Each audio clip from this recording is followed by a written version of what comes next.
오늘 저는 이 느헤미야 강의 네 번째 시간으로 느헤미야 리더십 이런 제목으로 하나님의 말씀을 전하겠습니다. 여러분이 익히 알고 있는 책 중에 이 스티븐 코비라고 하는 세계적인 리더십 전문가가 쓴 책이 있습니다. 혹시 기억나는 책이 있나요? 맨 처음에 성공하는 사람들의 땡땡 습관 이런 게 있어요. 그렇죠? 들어보셨죠? 자, 이분이 썼던 책 중에 하나는 그 다음 버전으로 원칙 중심의 리더십이라는 책이 있습니다. 아주 오래된 책인데 여러분 이 책에 보면 지난 19세기 독일의 철학자였던 괴테의 말을 인용한 내용이 한 대목이 나옵니다. 한번 더 들어보세요. 현재의 모습 그대로 상대방을 대해주면 그 사람은 현 상태 그대로 남아있을 것이다. 하지만 상대방이 할 수 있는 잠재 능력대로 그를 대해주면 그 사람은 결국 그것을 이루어낼 것이다. 그렇죠. 모든 사람에게는 나도 모르는, 누구도 모르는 잠재된 능력이 있습니다. 그런데 누구나 이 잠재된 능력을 잘 찾아요. 그래서 자기 삶 속에 아주 풍성하게 써가지고 자기 삶에 놀라운 열매와 결실을 맺는 분들이 있는 반면에 어떤 분들은 잠재된 능력을 생각할 겨를도 없이 인생을 막 지나가는 분들도 계세요. 자, 이런 격차가 왜 벌어지고 있는 것일까? 저는 수많은 사람들이 논하는 인문사회학적인, 심리학적인 접근을 말하는 게 아닙니다. 이런 격차가 벌어지는 이유는 지금 여기 나와 있는 이 책의 원칙 중심의 리더십의 한 대목에 힌트가 나와져 있어요. 잘 들어보세요. 우리가 세상 일을 통제하는 것이 아니라 원칙이 통제한다. 여러분 안타깝게도 이분은 기독교인은 아니에요. 네, 기독교에서 말하는 이단에 속했던 사람 중에 한 분인데 지금 돌아가셨지만 그러나 이 맥락은 성경의 원리를 취하겠다고 저는 봅니다. 네. 이분이 얘기했던 것처럼 세상의 모든 일은 내가 통제할 수 있는 게 아니라 원칙이 통제한다는 거예요. 저는 이 원칙이 하나님 말씀이라고 저는 굳게 믿고 있습니다. 그렇죠. 우리의 삶에 개인의 삶이건 가정생활이건 직장생활이건 뭐 회사건 나라건 간에 뭔가 좀 잘 안 되고 망해가는 곳에 여러분 만일에 여러분이 내가 거기에 탑 리더로 딱 가 있다. 그러면 여러분은 그것의 회복을 위해서 무엇을 먼저 하시겠어요? 두세 명만 모여도 리더가 필요하거든요, 사람은. 내가 거기에 가서 과연 어떤 일을 가장 먼저 하게 될 것인가? 여러분 오늘 이 느헤미야 말씀에는 하나의 원칙이 나옵니다. 회복해야 될 원리와 원칙을 발견한다. 그게 지금 이 사람이 하고 있었던 거예요. 자, 오래전에 느헤미야라고 하는 사람은 지도자였어요. 이 사람은 예루살렘 성벽 재건을 할 때 이미 원칙 중심의 리더십을 발휘해서 위대한 프로젝트를 완성했던 사람 중에 한 명입니다. 자, 그렇다면 이 느헤미야가 중요하게 여겼던 리더십의 원리들은 과연 무엇인가? 저는 이 느헤미야 3장 전체를 통해서 몇 가지의 중요한 부분을 오늘 여러분과 함께 성령의 음성으로 여러분에게 오기를 주의 이름으로 축복합니다. 자, 그렇다면 느헤미야가 중시한 리더십의 원리는 몇 가지인가? 총 3가지가 있습니다. 자, 저를 한번 따라해 보세요. 함께하면 성공한다. 함께하면 성공한다. 예. 느헤미야는 첫 번째 함께하면 성공하는 리더십에 대해서 말해줍니다. 여러분 예루살렘 성벽을 재건한다는 일은 무슨 동네 시골 담장시 새로 재건하는 거랑 급이 다릅니다. 고대 도시들의 이 성벽이라고 하는 건 적군이 공격해 올 때 막을 수 있는 굉장히 좋은 위치에서 만들어야 됐고요. 또 아군이 방어하기에는 군사적으로 굉장히 용도가 쓰임새가 있도록 만들어야 됐어요. 뿐만 아니라 그 성벽 위에는 사람 한 명이 지나다니는 게 아니라 마차가 지나가고 말이 지나갈 정도로 아주 넓고 튼튼하고 높게 이렇게 만들어야 됐습니다. 게다가 이 성벽을 만들게 되면 물길이 차단되잖아요. 물이 없으면 죽죠? 그래서 수로를 건설해야 되는 거예요. 그러면 적들은 모르게 수로를 건설해야 되기 때문에 이 굉장히 건축공학적으로 상당한 기술이 요한다. 그러니까 성벽 재건은 그냥 동네 담장을 돌 몇 개 올리는 그 정도 느낌이 아니라는 걸 우리는 여기서 볼 수가 있어요.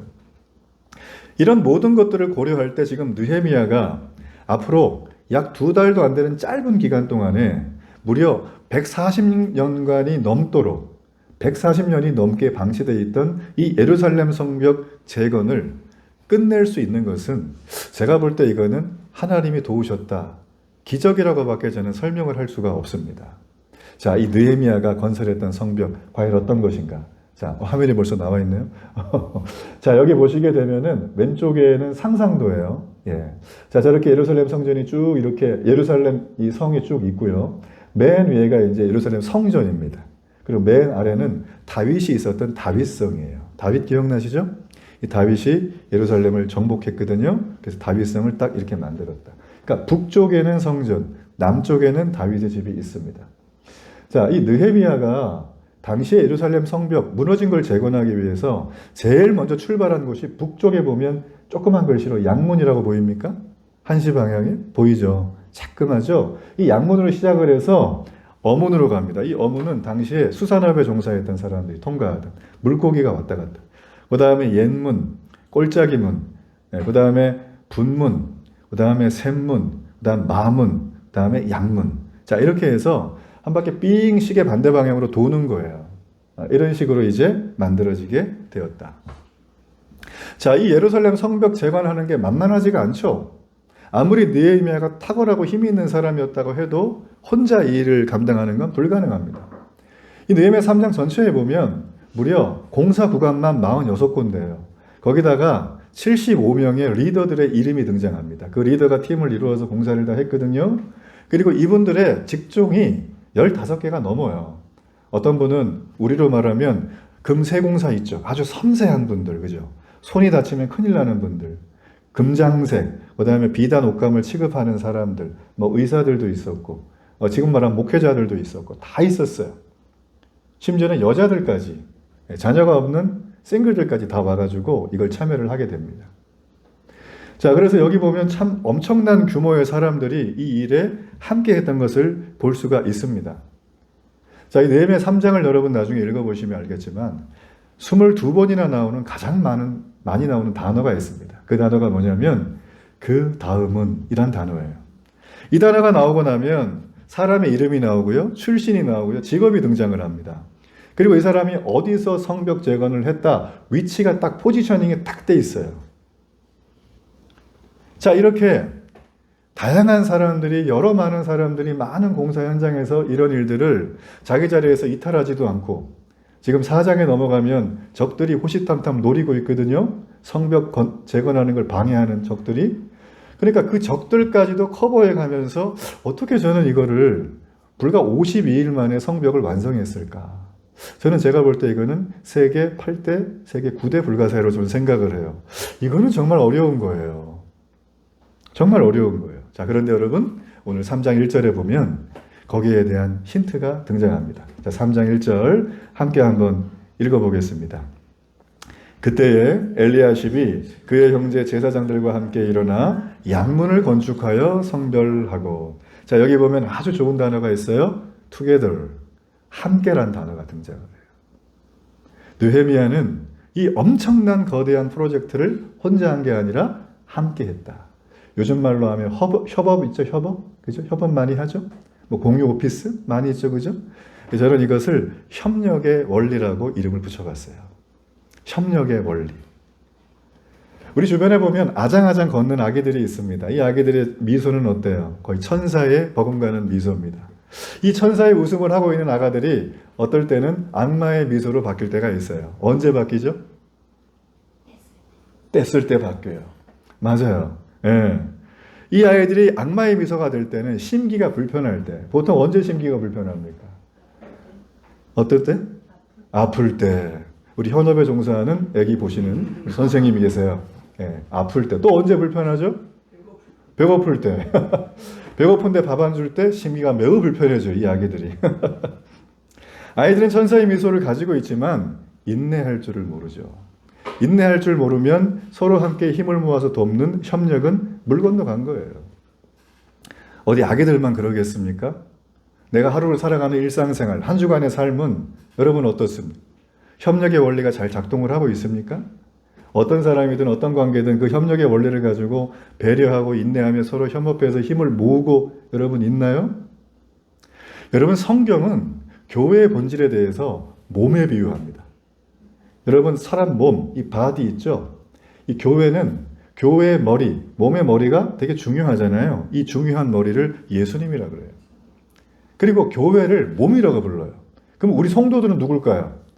우리 몸에 보면 뭐가 있어요? 팔도 있고요, 다리도 있고요, 머리카락도 있고 눈썹도 있고요. 자, 여러분 몸에 있는 이걸 갖다가 지체라고 하죠. 그죠? 아주 쉬운 말로 얘기를 하자면 우리가 자전거를 탈 때, 이 자전거 타는 분 계시죠? 네. 여러분 자전거 탈 때 어떻게 해야 됩니까? 정신을 바짝 차려야 되겠죠? 왜냐하면 자전거는 균형의 미학이에요. 하여튼 밸런싱을 잃으면 그냥 자빠지는 거예요. 그냥 완전히. 네 발이면 또 모르겠네. 그래서 여러분 우리 어떻게 합니까? 초긴장을 해가지고 딱 타서 어떻게 하죠? 눈은 정면 주시, 전방, 장애물을 체크하고 갈 길을 체크하고 손은 핸들을 딱 잡아가지고 방향을 잡죠. 그런 다음에 발은 어떻게 해요? 백조의 효수죠 뭐. 불나게 움직이는 거예요. 안 넘어지려고. 교회가 이렇다는 거예요. 교회는 어떤 한 명의 원맨 이 스타들이 움직이는 그런 곳이 아니에요. 교회는 예수님이 머리예요. 그리고 몸이에요. 그리고 우리는 거기에다 지체들이에요. 어떤 사람은 팔이고 어떤 사람은 손가락이고 나는 눈썹인데 속눈썹이고 막 이래요. 속눈썹 하찮으니까 밀어버리면 어떻게 되죠? 네, 보기가 안 좋아요. 그러니까 여러분 우리 몸에 있는 모든 지체들은 소중하다 안 소중하다? 몽땅 다 소중하다. 여러분 그래서 손톱을 깎을 때도 축복하며 깎기를 바랍니다. 저도 어제 깎았는데 이거 여러분 웃을 일이 아니에요. 병 중에 손톱이 안 자라는 병이 있어요. 그분 어떻게 살아가요 삶을? 살은 자라고 손톱은 안 자라면 아파 죽는 거예요 이거. 지체는 다 중요한 겁니다. 우리 옆분을 바라보면서 아무 말도 하지 말고 5초만 응시하세요. 얼마나 소중한 사람들인가. 네. 소중하죠? 네. 자, 우리 말씀으로 돌아와서 자, 우리가 그래서 이 몸을 생각을 할 때 몸은 교회의 본질이라고 예수님이 얘기한 건 제가 볼 때는 아주 탁월한 비유라고 생각합니다. 이 몸에 있는 지체들이 서로 자기의 역할을 시키지 않아도 아주 유무상통하게 지금으로 말하면 최적화된 네트워킹 공동체를 이루는 게 뭐예요? 바로 교회라는 거예요. 여러분 그렇기 때문에 교회는 100만 명이 모이든 2명이 모이든 교회 자체의 모든 네트워킹은 우리 주님의 명령을 따라가는 줄로 믿습니다. 주님의 말씀을 따라가는 거예요. 여러분 그렇기 때문에 우리는 팀워크를 추구해야 돼요. 운동 경기에서도요. 이기려 그러면 승률이 높은 팀은 두 가지가 있어요. 첫째가 뭐냐면 사기가 충천해야 돼요. 사기가. 두 번째는 팀워크가 좋아야 돼요. 그래서 코치와 감독들은 이 사기 충전과 팀워크를 위해서 그렇게 훈련을 하는 거예요. 교회도 마찬가지라는 거예요. 교회도 오합지졸이 모인 것 같죠? 다 그냥 모인 것 같아요. 그죠? 우리는 멤버십도 없잖아요. 막 와가지고 막 이렇게 막 이 라이온스 클럽 같이 회비하는 것도 아니잖아요. 그죠? 근데 우리 교회 어떻습니까? 고람대오 찬양팀 생겼죠. 주일 점심도 날마다 메뉴가 바뀌죠. 우리 사랑하는 신혼부부 먹고 가시길 바랍니다. 아주 맛있어요. 지금 밥 냄새 막 나죠? 네. 우리는 집 같은 교회를 추구합니다. 그러니까 이 교회라고 하는 이 존재는 굉장히 제가 볼 때는 미스테리해요. 딱 집어서 말할 수가 없어요. 근데 교회가 교회되기 위해서는 바로 주님이 머리 되시고 몸된 교회에 우리는 네트워킹이 기가 막히게 돼야 된다. 저는 우리 교회가 그렇게 돼야 될 줄로 믿습니다. 자, 교회가 그렇게 되어지면 너무 좋은데 사실 우리가 살아가는 이 삶 속에는 교회들이 특별히 교회 안에 있는 성도들, 그리스도인들조차 너무 세상의 영향을 많이 받았어요. 대표적으로 자기밖에 모르는 분들이 꽤 있어요. 여러분은 아니에요. 네. 다른 교회, 다른 분들 말하는 거예요. 그러니까 자기밖에 모르는 분들이 모이게 되면 참 어렵고 힘든 게 많습니다. 자, 제가 약간 이걸 풍자해서 말씀을 드리면 실제 있었던 일인데 미국에 사시는 분들 정말 죄송해요. 이 설교를 듣는다면. 1970년도에 이제 아메리칸 드림으로 많은 분들이 이민을 갔어요. 그죠? 이민을 갔는데, 당시에 한국 이민사회에 풍자되던 얘기 중에 하나가 있었습니다. 네, 빗대어서 얘기했던 얘기. 자, 한국에서 한 분이 이민을 와요. 그러면 10명의 현지 교포들이 달라붙어서 그분을 전부 다 벗겨먹어요. 한 명이 더 와요? 그럼 11명이 와가지고 그분을 망쳐요. 근데 반대 그룹이 있어요. 한인타운 건너편에 유태인들. 맨하탄에 많이 사는 이 유태인들은 한 명의 유태인이 이민을 오면 10명이 붙어가지고 직장도 소개해주고 가게도 차려주고 집도 다 구해주고 모든 편의를 다 봐줘서 이분이 정착하게 해줘요. 한 명이 더 온다 그럼 11명이 붙어가지고 이 일을 똑같이 해주는 거예요. 경기도에서 몇 년 전에 한 제과점에서 있었던 실제 일인데요. 그 제과점이 불티나게 잘 됐어요. 근데 그 빵에서 어느 날 쥐가 나왔어요. 경찰이 수사를 들어갔어요. 누가 이랬나. 원래 쥐가 있었던 거, 위생 상태가 안 좋은 건가? 그 제과점은 그거 한번 딱 맞고 말할 것도 없이 그냥 매출이 급감하고 문 닫기 일보 직전이에요. 인생을 가라는 제과점인데. 근데 경찰 조사를 해보니까 그 모든 사건의 전말은 바로 길 건너에서 제과점을 운영하던 경쟁 제과점의 자작극이었어요. 나만 잘 살면 되지. 협력이 뭐가 필요해? 여러분, 이런 사회에 살면 함께 다 공멸합니다. 우리가 신앙 다 떠나서 서로 상부상조한다는 원리 있죠? 좋은 우리 전통인데 이게 여러분 필요한 줄로 믿습니다. 나만 잘 사는 거 세상은 없어요. 우리가 너무나 잘 아는 책이죠. 칭찬은 고래도 춤추게 한다. 이 저자가 바로 켄 블랜차드 교수님인데 이분이 이런 말을 했어요. 우리 중 누구도 우리 모두를 합친 것보다 더 현명하지는 않다. 맞아요. 내가 다 옳죠. 내가 다 괜찮죠. 내 생각은 전부죠. 그렇지만 우리가 함께 모여서 서로 협력한다면 오히려 나의 생각과 함께 엄청난 시너지가 날 것이다. 그는 이렇게 말을 하고 있는 것입니다. 그러므로 오늘날 내 개인의 문제들, 내 가정의 문제들, 앞으로 비전에 대한 문제들, 그리고 이 나라에 당면한 모든 위기들은 해결책은 하나예요. 서로 협력의 원리를 배우는 거예요. 그리고 실천하는 거예요. 올해 저희 2024년 데일리교회 표와 비전은 앞에 보시면 현수막 있죠. 한번 함께 읽어볼까요? 시작. 복음으로 함께 걷기. 복음으로 함께 걷는 데일리 공동체가 되는 게 올해 표입니다. 제가 여기 보면 함께란 말을 썼어요. 복음으로 걷기, 나 혼자 걸으면 되는 게 아니라 함께 걷는 거예요. 우리는 어떻게 해요? 자전거 타는 거예요. 그래서 서로가 서로를 지원하고 협력해 나갈 때 우리는 교회의 머리 대신 그분의 하시는 말을 그때부터 알아듣기 시작을 합니다.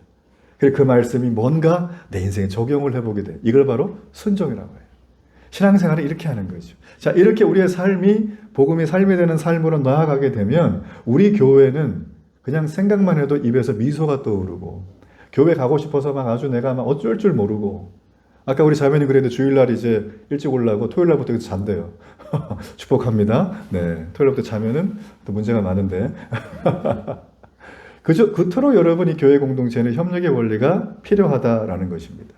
자, 두 번째로, 자, 느헤미야 리더십의 두 번째는 저를 한번 따라해 주실래요? 적재적소에 배치하라. 적재적소에 배치하라. 우리가 팀을 꾸리면 팀원들이 각기 다 재능이 다르죠? 교회는 이거를 캐릭터라고 하지 않고 은사라고 해요. 은사. 카리스마. 이게 이제 여기서 나온 거예요, 사실은. 이 은사에 따라 적재적소에 배치하는 게 너무나 중요합니다. 우리가 동아리 모임을 하든, 뭐 회사 모임을 하든, 뭐 친목 모임을 하든 간에 팀이 잘 운영되고 성공시키려면 핵심적인 몇 가지 노하우가 있어요. 그죠? 그 노하우를 우리는 많이 배웁니다. 그런데 여러분 잘 보시면 팀원들을 적재적소에 잘 배치하는 게 매우 중요해요. 그래서 저는 예전에 누가 했는 말인지 기억이 안 나는데 인사가 만사다 이런 얘기를 제가 들었어요. 저는 그 얘기를 10분 공감합니다. 1000명의 적이 와도요 길목 하나를 장수가 창검을 들고 딱 지키면은 못 뚫고 들어와요. 그 자리에 포지셔닝을 딱 하면 대단히 그 팀은 강팀이 됩니다. 왜 우리가 스포츠 경기에도 보면 아주 최약체 팀들 있죠? 그런 팀들을 천문학적인 돈을 주고 감독을 모셔와요. 그럼 감독이 하는 일이 있어요. 아무것도 안 하고 뭘 하냐면 이분들 다 개인 면담 한 다음에 프로필 쫙 보고 장점 단점 파악한 다음에 포지셔닝을 새롭게 해줘요. 야, 너 유격수인데 이번엔 외야수 해. 이번엔 너는 포수야. 이런 식으로 딱딱딱 잡아주는 거예요. 그러면 그 팀은 기본은 다 먹고 들어가는 거예요. 지금 느헤미야는 그 일을 하고 있는 것입니다. 느헤미야는 말씀드린 것처럼 15가지가 넘는 직종의 사람들, 75명의 팀 리더들, 거기다가 46개의 공사 현장이 그냥 막 계속 돌아가는 그 현장 속에서 느헤미야는 이 사람들을 적재적소에 잘 배치했습니다. 그래서 정말 기적 같은 성벽 재건을 이루어낸 거예요. 전 여기서 느헤미야의 하나의 굉장히 준비성 강한 모습을 좀 보게 되는데 철저함을 이 사람은 이 모든 사람들의 흐름과 내용과 장단점을 미리 파악했을까요? 지금 알았을까요? 미리 파악하는 거예요. 여러분이 집안의 엄마 아빠라면 여러분이 형제들 중에 첫째라면 여러분이 어떤 모임에서 이끌어가는 사람이라면 이거 굉장히 중요합니다. 철저한 준비성.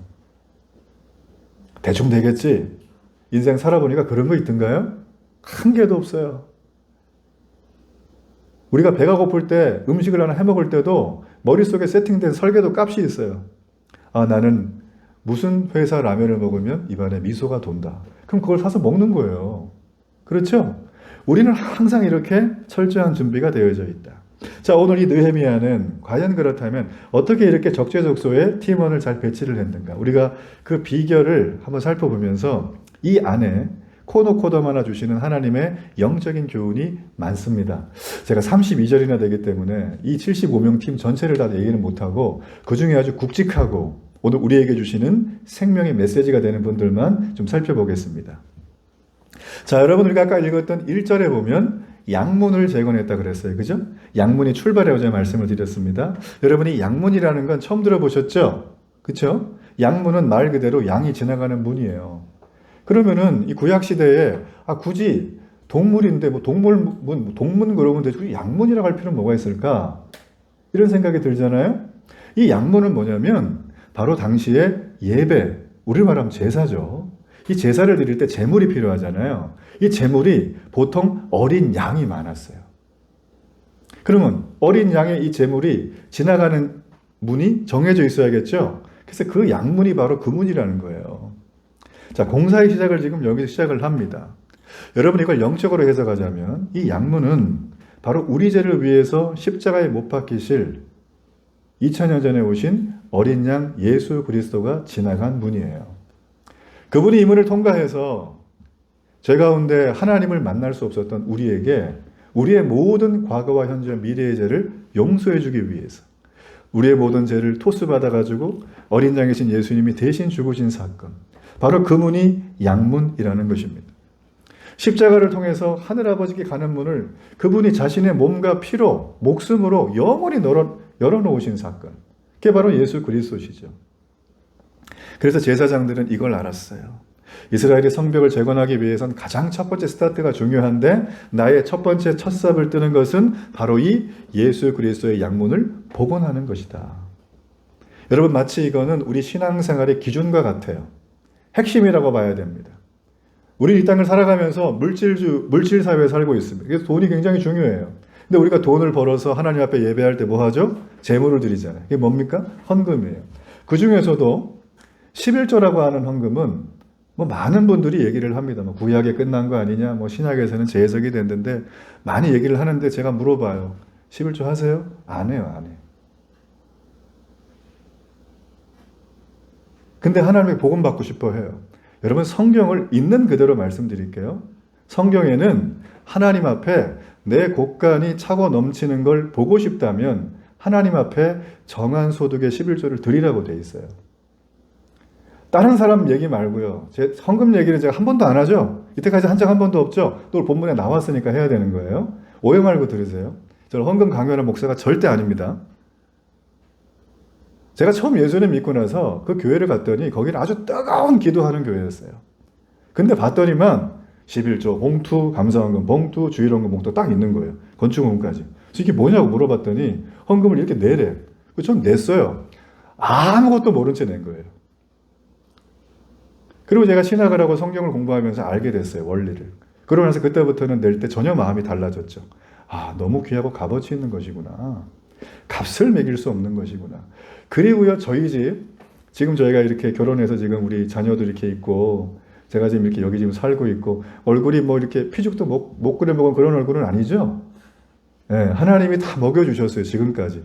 저희 결혼할 때 돈이 없어서 대출 받아서 결혼했습니다. 그걸 몇 년을 갚았어요. 근데 지금도 대출이 있긴 하지만, 하나님이 살게 하세요.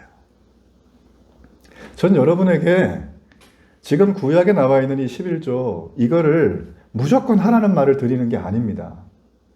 여러분이 지성인이라면, 하나님 앞에 속한 사람이라면, 그분에 대한 마음 있고 사랑한다면 한번 생각해 보세요. 왜 수많은 사람들은 그걸 하고 있을까? 성경은 무슨 말을 하고 있을까? 왜 내가 해야만 하는가? 여기에 대해서 여러분이 육하 원칙에 맞춰서 고민하고 공부할 필요가 있습니다. 제가 이제 사도행전 산책 성경대학 우리 성경 공부하는 거 있죠? 오늘로 끝이 나는데 여러분의 요청이 있을 때가 다음 주부터는 교리 공부를 할 거예요. 교리대학. 교리는 딴 얘기가 아니라 성경 66권 전체에서 원리를 추려가지고 예배는 어떻게, 나는 어떻게 살아야 되고, 기도해서 응답은 못 받을 때 어떻게 해야 되고, 이런 것들 있잖아요. 이게 수백 년간 믿음의 고백으로 나와 있어요. 제가 그거를 할 예정에 있습니다. 여러분, 양문은 바로 이런 의미가 있다라는 거예요. 여러분, 그러므로 이 양문을 재건한다는 건 다른 게 아니라 예배를 회복하는 거예요. 내 삶에 무너진 예배, 바쁘니까 예배를 안 드리고, 급하니까 예배를 뒤로 하고, 나에게 정말 중요한 일이 생기니까 예배를 못 오고 했던 그 모든 무너진 예배, 지금 이스라엘 백성들이 그랬어요. 포로 생활을 한 다음에 돌아왔는데 무려 수십 년 동안 예루살렘 성벽이 무너진 걸 그대로 보면서도 어떻게 하지를 못하는 거예요. 그 얘기는 삶이 바빴겠죠. 애도 키워야 되고 자아성취도 해야 되고 바쁘지만 못했던 거예요. 그들에겐 예배가 무너져 있었던 거죠. 오늘 이 제사장들은 그 예배를 회복한 것입니다. 여러분, 우리가 어떤 상황이 있을지라도 예수님으로 시작하고 끝이 날 때 우리는 거룩하게 구별될 줄로 믿습니다. 전 여러분들이 이스라엘 백성들의 모습을 조금 교훈을 귀담아 들었으면 좋겠어요. 이스라엘 백성들은 잘한 거 별로 없는데 오직 하나 한 게 있어요. 이사를 가든 어디를 가든 무조건 예배당을 먼저 준비하는 거예요. 그러고 난 다음에 주변에 집을 이렇게 지어요. 그래서 삶을 살아갑니다. 이 원리를 오늘날 버전으로 적용한다면 전 여러분이 지금까지 만약에 내일 첫 사업을 시작하는 날이라면, 만약에 내일 첫 번째로 출근하는 날이라면, 만약에 내일 인생에 걸려있는 중요한 시험을 봐야 된다면, 만약에 내일 내가 그렇게 학수고대하던 정말 중요한 무엇인가를 시작해야 되는 날이라면 전 여러분의 시작과 끝이 예배로 시작해서 예배로 마무리되기를 축복합니다. 이 예배가 회복이 돼야 된다는 거라는 거죠. 자, 또 하나가 있습니다. 자, 1절에 보면 제사장 그룹이 나옵니다. 자, 이렇게 예배자로 성도들과 자기를 헌신하고 성변한 리더들은 이제 난관 앞에 머뭇거리지 않고 정면 돌파를 시도합니다. 솔선수범을 하는 거예요. 자, 1절에 보면 이 제사장들은 가장 북쪽에 있는 말씀드린 것처럼 이 양문, 그 옆에 보면 망대가 있거든요. 망대 이름이 한메아 망대와 하나넬 망대가 있어요. 여러분이 망대라는 건 말 그대로 망보는 데요. 망보는 데. 누가 적군이 쳐들어오나 문제가 생기나. 그러니까 이거는 성벽을 재건하는 것보다 훨씬 더 까다롭습니다. 전략적으로 굉장히 중요한 구조물이죠. 가장 어렵고 가장 전략적으로 중요한 지점에 오늘 여기 보면 영적 지도자들이 가장 먼저 헌신해서 그곳을 재건하고 있는 거예요. 최강의 전투력을 자랑하고 있는 군대를 보면 거기에 장교들이 이런 말을 전혀 안 한답니다. 그들이 안 하는 말, 돌격 앞으로 이 말을 안 해요. 대신에 나를 따르라. 최강 군대의 장교들은 부하들을 보내는 게 아니라 자기가 가요. 그리고 따라오라는 거예요. 그러면 부하들이 사기충천해서 간다는 것입니다. 여러분, 그래서 리더는 뒤에 폼 잡고 앉아가지고 말만 하는 게 리더가 아니라 가장 어렵고 가장 껄끄럽고 가장 힘든 것들을 먼저 나가서 제거하는 사람이 바로 리더라는 것입니다. 리더. 다윗이 그러지 않았어요? 골리앗이라고 하는 거의 키가 3m 되는 엄청난 거인. 그 사람이 들고 있는 창 하나는 2m가 넘어요. 내 키보다 크네. 이걸 들고서 앞에 서 있으니까 막 이스라엘 군대가 전부 다 쫄아가지고. 그렇죠, 그죠? 쪽으로 들어서 막 이러고 있는 상태에서 다윗이 나가가지고 무찌르잖아요. 여호와의 이름으로. 맞죠, 그죠? 솔선수범의 리더십. 그랬더니만 이스라엘 군대들이 사기충천하면서 블레셋을 섬멸하는 걸 봅니다. 2000년 전 우리 주님도요, 사탄의 압제 속에서, 마귀의 권세 속에서 이 세상에 보이지 않는 영적인 존재에 눌려있는 수많은 이 세상의 민생들을 예수님이 오셔가지고 골고다에서 십자가를 지시면서 마귀의 전선을 다 부서뜨렸어요. 다 제거해버렸어요. 그런 다음에 왔던 게 뭘까요? 우리가 이제 예수님을 믿으면 우리는 죄의 권세에서 해방이 되는 거예요. 우리는 밤에 잠 못 자는 가위 눌리면서 해방이 되는 거예요. 우리는 살아가면서 두렵고 무서운 거에서 해방이 되는 거예요. 그게 누가 하셨다고요? 예수님이 이미 하신 거예요. 우리는 그 이름의 권세를 가지고 사용하면 될 줄로 믿습니다. 리더가 솔선수범을 했다라는 것이죠. 여러분, 그러므로 여러분이 리더라면 가장 힘든 적을 여러분이 먼저 상대해서 제거하는 은혜가 있기를 바랍니다. 자, 우리가 또 하나 살펴야 될 부분은 13절입니다. 자, 13절의 말씀. 자, 우리 이 말씀을 우리 화면을 보면서 함께 읽어봅니다. 골짜기 문은 한운과 산호와 주민이 중수하여 문을 세우며 문짝을 달고 자물쇠와 빗장을 갖추고 또 분문까지 성벽 1000규빗을 중수하였고. 자, 여기 보면 아까 골짜기 문이라는 데를 산호와 주민이 재건했다라고 되어 있습니다. 예루살렘은 해발 고도가 800m 정도 됩니다. 그래서 굉장히 높은 지역인데요. 여기에서 북쪽으로 16km 정도 떨어져 있는 곳에 위치한 아주 작은 마을이 있어요. 그게 바로 산호아 마을이에요. 마을이 작으니까 사람도 적겠죠? 이분들도 이제 부르심을 받고 성벽 재건에 참여하러 왔어요. 한 파트를 맡으려고. 자, 사람 숫자도 적고 멀리서 왔고 출퇴근 날마다 해야 돼. 힘들잖아요. 그러면 상식으로 성벽 재건할 때 힘든 데를 줘야 돼요? 쉬운 데를 줘야 돼요? 힘든 데 줘야 됩니까? 네. 쉬운 데 줘야 되겠죠. 그죠? 네, 힘든 데 주기로 결정하신 분들은 회개하시길 바랍니다. 쉬운 데를 주고 좀 할만한 데를 줘야 되는데 세상에 이분들이 맡은 데가 어디냐면 예루살렘 성 다윗성 그 밑에 보면 흰놈의 골짜기라는 데가 있습니다. 이름도 굉장히 음흉하죠. 그죠? 여기가 뭐냐면 인신제사 드리던 곳이에요. 예전에 왕들이 나라가 기근이 심하고 가뭄이 있고 전쟁이 많잖아요. 그러면 이방 민족이 했던 걸 따라 했어요. 저러면 복 받을까 하고. 그러니까 이 흰놈의 골짜기는 눈물의 골짜기, 죽음의 골짜기, 여기는 또 실제로 경사가 굉장히 가파라요. 근데 여기를 450m를 하라고 지금 맡긴 거예요. 그러면 저기 산호아 사람들이 느헤미야도 너무하지. 아니 지금 우리가 사람도 많지도 않고 멀리서 왔는데 이 힘든 걸 우리가 지금 맡기냐? 우리가 힘이 없고 빽이 없으니까 우리를 무시하는 거야? 이런 생각이 들 수도 있겠죠. 여러분 그런데요. 이 사람들이 무시하는 거야 이런 말 전혀 하지 않고 자기가 맡은 구역을 성실하게 감당해서 마무리합니다. 놀라운 거예요. 오늘 여기 나와 있는 이 산호아 주민이 했다는 얘기가 바로 그 얘기예요. 이 사람들은 완벽하게 1000규빗 450m나 되는 그 긴 성벽을 그 가파른 곳에 올라가서 일을 다 마무리했다. 날마다 먼 거리 출퇴근해가면서. 여러분 그렇기 때문에 우리는 이 땅을 살아가면서 비교가 너무 익숙하잖아요. 그죠? 다른 사람은 이런데 나는 이렇고. 이 비교할 때마다 우리에게 드는 건 뭐죠? 있으면 교만하고 없으면 열등감에 빠진다. 그러니까 열등감 때문에 너무 괴로운 게 사실 우리 인생이에요. 이 산호아 사람들 열등감 없었겠습니까? 있었어요. 그러나 그들은 생각했어요. 그래 맞다. 우리를 무시하는 게 아니라 우리가 너무 하나님 나라의 귀한 한 포지션을 해야 되는 그런 인재들이기 때문에 맡기신 거다. 생각을 바꾼 거예요.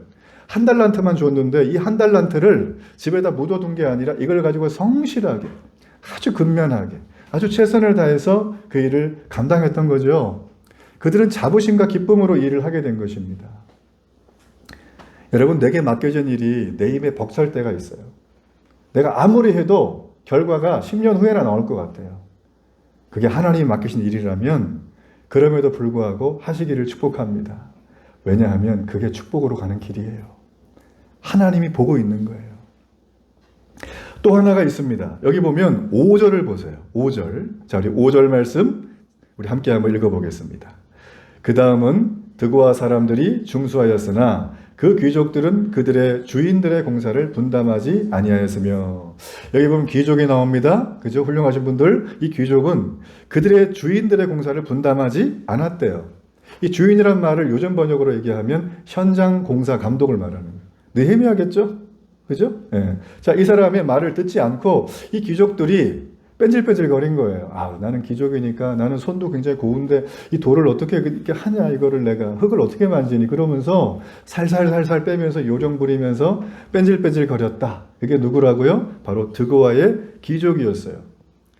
아, 이 사람들은 내가 귀족이니까 높은 사람인데 이런 허드렛 일을 할 수 있어? 그러면서 요령 부리고 살살 빠지면 누가 보겠냐 그랬거든요. 근데 그 옆에서 불꽃 같은 눈으로 느헤미야가 다 보고 있었어요. 그리고 이걸 책에다 기록했네요. 그래서 2500년 동안 느헤미야서 성경책을 읽는 모든 사람들은 뺀질거리다 걸린 사람 누구? 드고아의 귀족들. 그냥 전 세계 모든 성경 읽는 사람들한테 탈탈탈 털리는 것이 이 사람들은. 저는 이걸 보면서 마치 사도신경에 예수님을 십자가에 달려 죽게 했던 본디오 빌라도가 생각이 났어요. 우리 아까 사도신경 했죠? 본디오 빌라도 이분은 그냥 평생토록 영원토록 늘 털리는 사람이에요. 오늘 드고아의 기적이 바로 그랬다는 것입니다. 여기서 웃으셔야 되는데 안 웃네요. 자, 여기서 핵심이 뭐냐면 오늘 굉장히 진지하고 심각한데요. 너무 좋아요. 이런 분위기. 여기서 핵심이 뭐냐면 하나님은 내가 뺀질거리고 뒤로 빼도 다 본다는 거예요. 여러분, 우리는 하나님께서 우리에게 맡기신 여러 가지 것들이 있어요. 내 삶을 똘똘하게 살아라.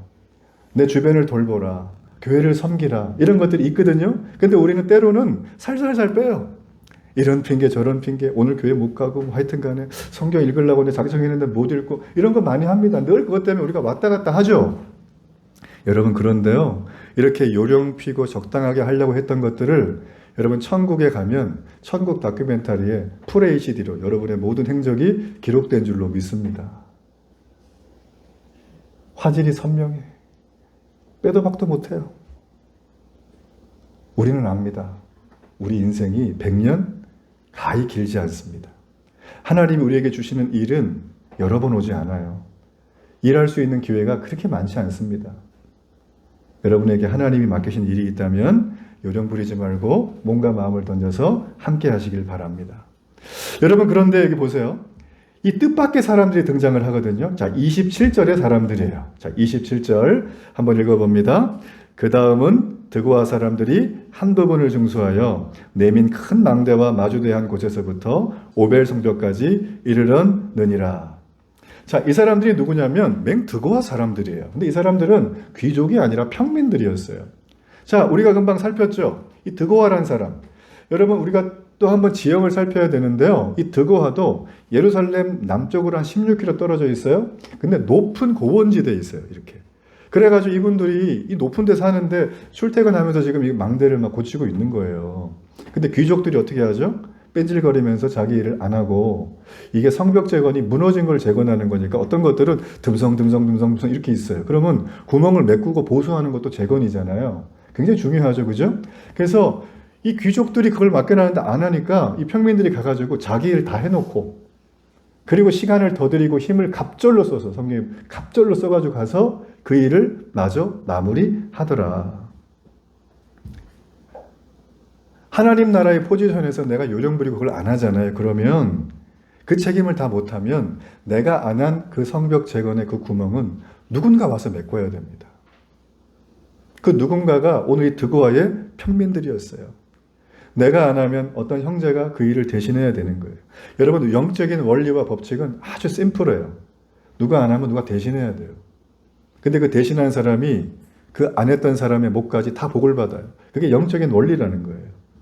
여러분, 그렇기 때문에 우리는 나 하나쯤이야 이런 생각을 충분히 가질 수 있습니다. 여러분, 그렇지만 내게 주어진 자리가 있다면 그 자리에서 함께 회피하지 말고 그 자리에서 주의 일, 주의 과제를 함께 끝내는 그런 복된 모습이 있기를 간절히 바랍니다.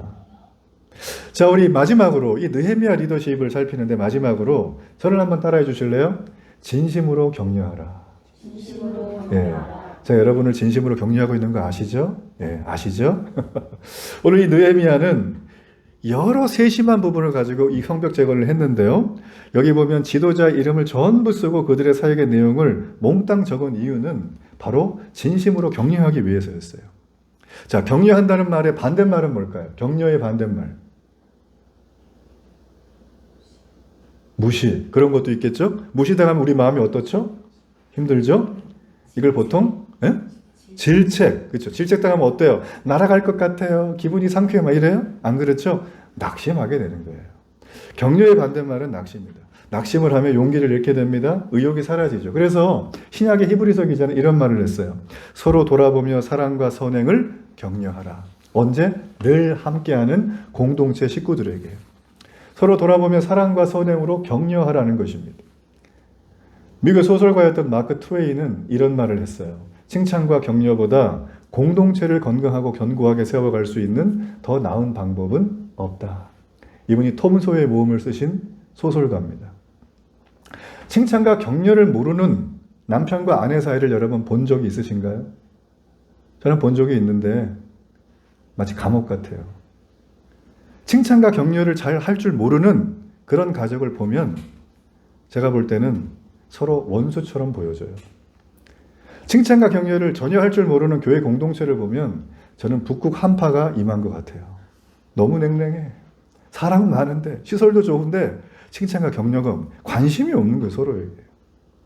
여러분, 느헤미야는 이런 어려운 상황에서 이 모든 일들을 해가면서 모든 사람을 격려하고 후대에도 교훈하기 위해서 진심을 담아서 지금 격려를 합니다. 그 중에 아주 스페셜하게 한 사람의 이름을 얘기하는데 그 사람이 20절이에요. 자, 20절 제가 한번 읽어봅니다. 그 다음은 삼배의 아들 바룩이 한 부분을 힘써 중수하여 성 구비에서부터 대제사장 엘리야십의 진문에 이를 얻고 라고 합니다. 여러분, 바룩이라는 사람이 등장하죠. 이 사람이 어떻게 했대요? 힘써서 중수했다. 이 얘기는 자신의 패션, 열정을 탁 해가지고 혼신의 힘을 다해서 다른 사람이 보고 전염될 만큼 그렇게 힘을 써서 중수했다는 것입니다. 46개의 공사그룹 중에서 바룩과 그의 팀을 지금 느헤미야가 특급 격려를 하고 있는 거예요. 여러분, 저기 북미에 가면 알래스카라고 있죠. 가보셨어요? 저는 가봤는데 영상으로. 거기 춥죠? 엄청나게 광활한 눈으로 덮인 땅입니다. 거기에는 해마다 개썰매 경주가 열립니다. 이게 1700km를 횡단하는 건데 엄청나요. 서울에서 부산까지 몇 킬로죠? 한 서너 번 왔다 갔다 할 정도의 거리를 이 개썰매를 타고 가는 거예요. 여기 룰이 하나 있는데 뭐냐면 16마리의 개가 한 명의 기술을 태우고 썰매를 갖고 가는 거예요. 근데 평생 가도 한 번 정도 우승할까 말까 하는 이 경기에서 무려 6년 연속을 우승한 전설의 개썰매 주인이 있었어요. 이분이 인터뷰를 하는 거예요. 우승 비결이 뭐냐? 그랬더니 이분이 하는 얘기가 나는 캡틴 개를 중요하게 여긴다. 캡틴 개로 처음 들어보셨죠? 맨 앞에 선두에 있는 개를 말하는 거예요. 이 선두에 있는 개를 선발하기 위해서 자기가 하는 과정이 있는데 뭐냐면 한 마리씩 다 돌린답니다. 처음에 세워본대요.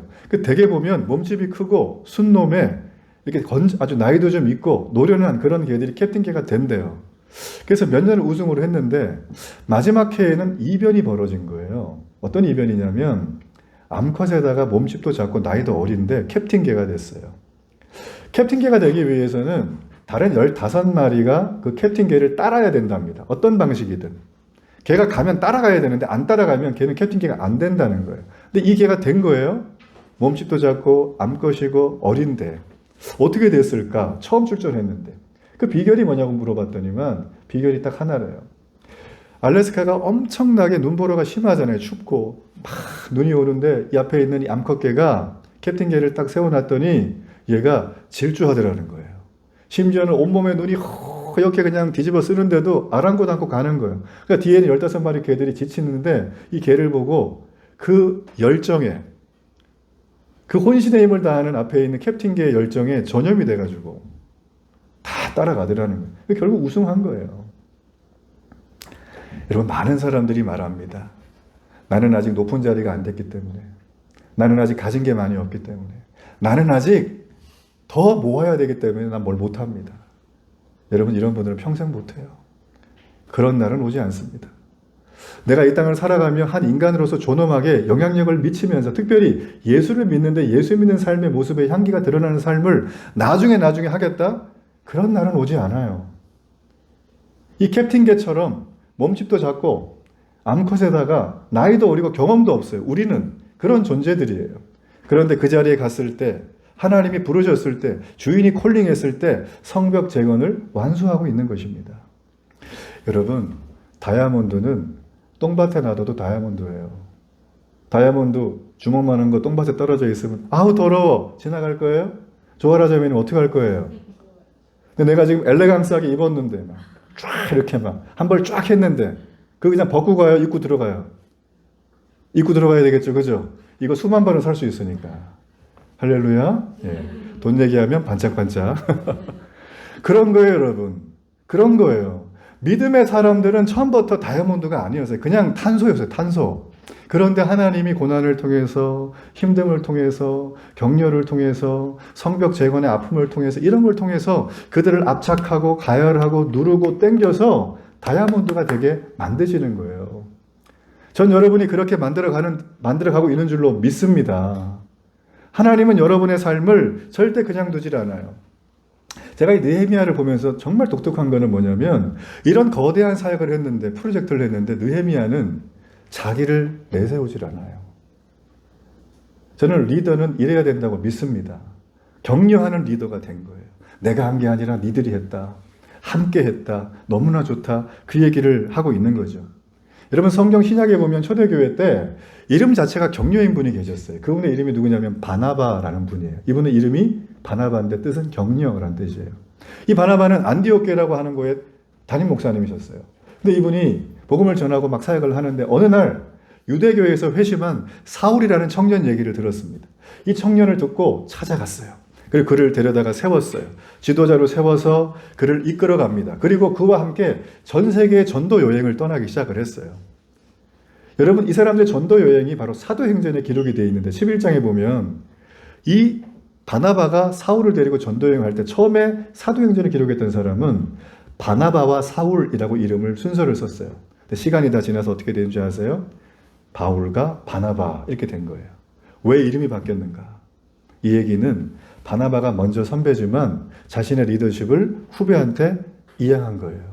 그리고 그는 사역의 모든 무대에서 아름답고 조용하게 퇴장하게 됩니다.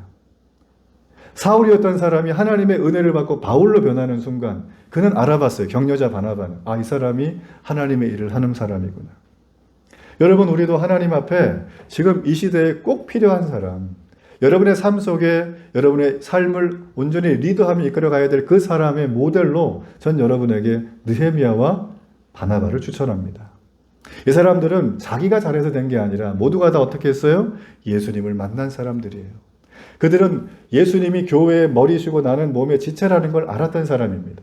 그래서 자전거 타는 심정으로 넘어지지 않기 위해서 온 지체가 원활하게 움직이는 그 삶을 살아가게 되었던 것이죠. 이분들은 교회 손님으로 온 게 아니에요. 우리 집에 손님을 초대하면 집에 쓰레기가 떨어져 있잖아요. 그럼 손님이 보면 뭐라는 줄 아세요? 아유, 이 집은 쓰레기 치우는 사람도 없네. 집주인은 어때요? 쓰레기 보면 말도 안 하고 내가 치우죠. 우리가 예수님을 사랑하고 이제 교회 다니기를 적정하고 이제 하나님을 믿고 싶다는 마음이 생겼다면 우리는 교회 손님이 아니라 주인인 줄로 믿습니다. 이유는 우리는 하나님의 자녀이기 때문이에요. 우리를 부려먹으려고 자녀 삼은 게 아니라 우리에게 복 주시기 위해서, 하늘의 신령한 복을 주시기 위해서 하나님은 우리에게 허락해 주셨다. 전 여러분이 이 느헤미야의 세 가지 원리를 가지고 이번 한 주간도 여러분의 삶 속에 이 리더십이 가는 곳마다 발휘돼서 놀라운 열매와 축복이 있는 그런 인생 되길 간절히 바랍니다.